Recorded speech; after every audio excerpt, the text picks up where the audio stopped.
Shri Chandrashekhar please. धन्यवाद सभापति महोदय, आपने मुझे वित्तीय विधेयक पर बोलने का मौका दिया। किसान मजदूर रात में थक के सो जाते हैं, सपने में देखते हैं कि जीवन बदल रहा है, गरीबी खत्म हो रही है। सुबह जब आंख खुलती है तो लगता है वापस जो का तू है। ऐसा ही इस बार का बजट गरीबों के लिए था।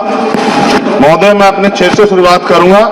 मेरा क्षेत्र नगीना बाढ़ प्रभावित है, कोई चर्चा नहीं हुई। किसान आम आदमी परेशान है, कोई चर्चा नहीं हुई। गन्ना मिल समय पे पैसा नहीं देती है। गुलदार ने 30 लोगों की जान एक साल में लिए पिछले, कोई फर्क नहीं पड़ता अमीरों को। उद्योग धंधे लगाने की कोई बात नहीं हुई। मेडिकल कॉलेज और एम्स के निर्माण की कोई बात नहीं हुई। ग्रामीण क्षेत्रों में खेलों को बढ़ावा देना, स्पोर्ट्स कॉलेज की कोई बात नहीं हुई। महोदय, देश में भूमि सुधार किया जाए। लाखों बीघा जमीन जो है भूमि माफिया ने कब्जाई हुई है, भूमिहीन लोगों को भूमि दी जाए। बिजली के दाम में कटौती की जाए, गरीबों को कम दाम पे जो है बिजली उपलब्ध कराई जाए।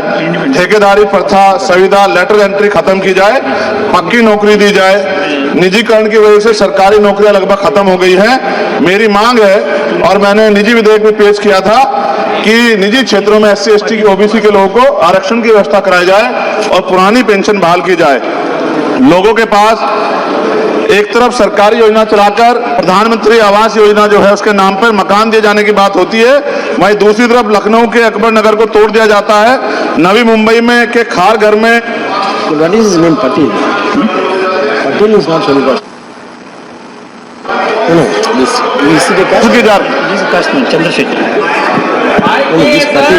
माइक नहीं है सर, बंद कर रहे हो सर, आ गया।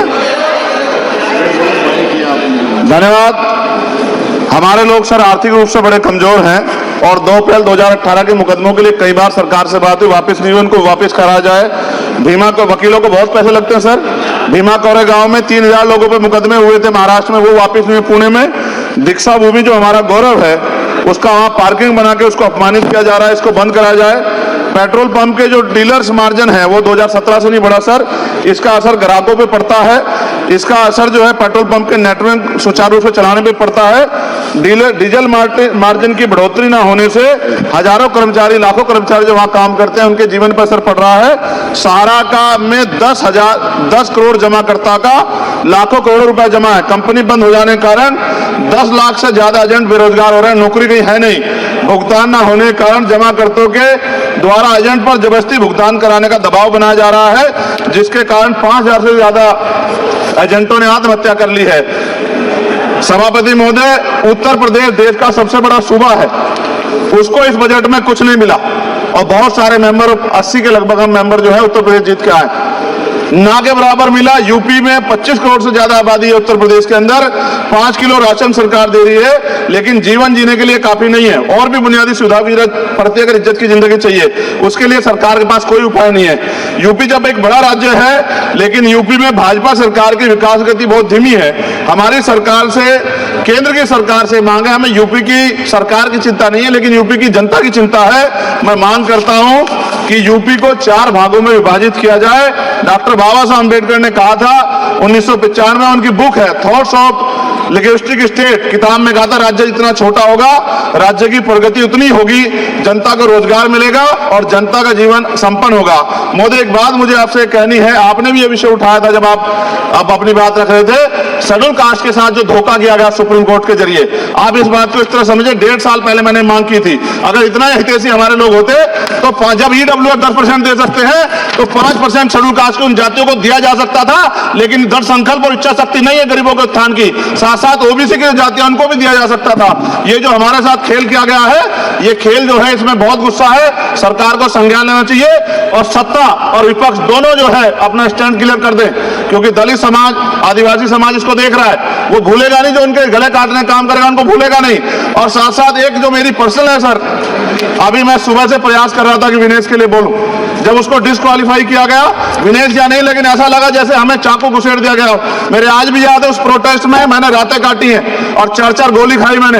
ये देश की अस्मिता से जुड़ा मामला था, पर हमने, हमारी मांग ये थी कि सरकार स्टैंड क्लियर कर दे, तब भी सुनवाई नहीं की गई। जब मंत्री बोलने आए तो हमने उनसे कहा कि हमें कुछ इंफॉर्मेशन चाहिए, उस पर बात नहीं हुई। सवाल ये है सर, 1 गोल्ड हमारे लिए आ रहा था और जब ये गोल्ड आता देश गौरवान्वित होता, और क्या व्यवस्था थी सर कि उसका वेट बढ़ गया, पता ही नहीं लगा सिस्टम के लोगों को। क्या बेवकूफी की गई है, ये सोचने का विषय है सर।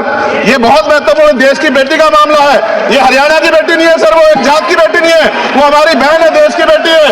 और आपने क्या किया हरियाणा के साथ? आपने हरियाणा का बजट कम किया, जबकि सबसे ज्यादा मेडल हरियाणा लेके आता है। ये गलत है सर, ये धोखा है। हमें इस बात की तकलीफ है कि विनेश जो है देश का नाम गौरवान्वित करती, इस देश का नाम बढ़ाती, लेकिन आज जो है अपमान का सामना करना पड़ रहा है। जब हमारे हितों की बात होगी हम जो है समझौता कर सकते हैं, लेकिन जब देश के हितों की बात होगी, बाबा साहब अम्बेडकर ने कहा था हम प्रथम और अंत्य भारतीय हैं। जब देश हितों की बात होगी, महिला हितों की बात होगी, महिला सम्मान की बात होगी, हर हम कीमत चुका देंगे। सरकार के मंत्री ने क्या कहा कि हमने इतने पैसे दिए, एहसान किया क्या? खैरात दी क्या आपने कोई? खत्म कर रहा हूं सर, खैरात दी क्या आपने कोई? इससे ज्यादा पैसे हम आपको दे देंगे, लेकिन आपको चाहिए था कि इस मामले को संभालते और देश का सम्मान बढ़ाते। आपने लापरवाही बरती, इसका खामियाजा हमें भुगतना पड़ा। मैं आपसे आग्रह करूंगा कि जब वो बेटी देश लौटे सर, जब वो बेटी देश लौटे, रुक जाओ प्लीज वाइंड अप प्लीज। जब वो बेटी देश लौटे, मैं आपसे आग्रह करूंगा कि स्पीकर सर यहां बुला के उसका सम्मान करें। हम सब लोग, वो देश की बेटी है सर, देश के लिए गोल्डन कार्ड है वो, गल है वो, उसका सम्मान यहां किया जाए सर, हम चाहते हैं। बहुत बहुत धन्यवाद, आपने बात रखना मौका दिया। महिला विरोधी चुप रहे। थैंक यू कोई महिला विरोधी नहीं बोलेगा बीच में। श्री विशाल पटेल।